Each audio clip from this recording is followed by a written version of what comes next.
Şanlıurfa halkı olarak bu hafta bir sel felaketi ile karşılaştık. Hüdapar olarak biz de bu sel felaketi ile ilgili yapılması gerekip de yapılmayanlar, bazı yanlışlar, bazı acı gerçekleri konuşacağız. Urfa'nın etrafındaki dağlardan, tepelerden akan yağmur suyu bütün dereleri taşırdı ve felaketin acı sonuçları kaçınılmaz oldu. Neden? Çünkü 40 yıldır bu şehri yöneten yöneticiler şehri ovaya doğru yaydılar. Halbuki şehir dağlara doğru yayılmış olsaydı Şanlıurfa bugün bu felaketin acı sonuçlarıyla karşılaşmayacak. Burası Mance Deresi. Gördüğünüz gibi adı var ama kendisi yok. Derenin geçtiği tam orta yerde cadde yapılmış. Sağına ve soluna ise imar verilmiş. Ve bu şimdilik verilen bir imar izni değil. 40 yıldır bu mahalle böyle. Burası da Karakoyun Deresi. Burada da belediyenin o müthiş imar planlamasını çok rahat görebiliyorsunuz. Derenin sağında ve solunda 50 metre 100 metre mesafe bırakılmalıydı. Ve dere ıslahı yapılırken suyun debisine göre bir dere ıslahı yapılmalıydı. Bu Karakoyun Deresi'nin dibindeki büyük devasa alışveriş merkezine zamanında kim ruhsat vermişse büyük vebal altındadır. Burası da Maşuk bölgesi, imara yeni açılan bir yer.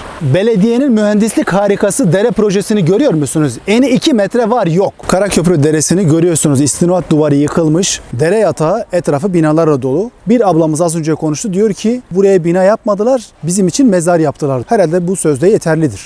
Şimdi yapılması gereken şeyleri konuşalım. Şehirde imar planlaması yapılırken tarım arazileri asla imara açılmamalıdır. İmar ovaya doğru değil, dağlık alanlara doğru kaydırılmalıdır. Ve hemen arkasından dere yataklarında bulunan evler için acilen kamulaştırılma yapılmalı ve o alan genişletilmeli. Öbür taraftan şehrin birçok noktasında yapılan dere projeleri bir daha gözden geçirilmeli ve mühendislik hesaplarına uygun bir şekilde revize edilmeli. 40 yıldır bu şehri yönetenlere sesleniyorum. Birçok siyasi parti değişti, belediye başkanları değişti ama zihniyet değişmedi. Şehir yönetimi rant merkezli değil de insan merkezli bir anlayışla yönetilirse o zaman bu felaketleri en az zayiatla atlatmış oluruz. Ve bu sel felaketinde hayatını kaybeden bütün kardeşlerimize Allah'tan rahmet, ailelerine ise sabırlar diliyoruz. Yüce Allah bir daha böyle felaketler yaşatmaz.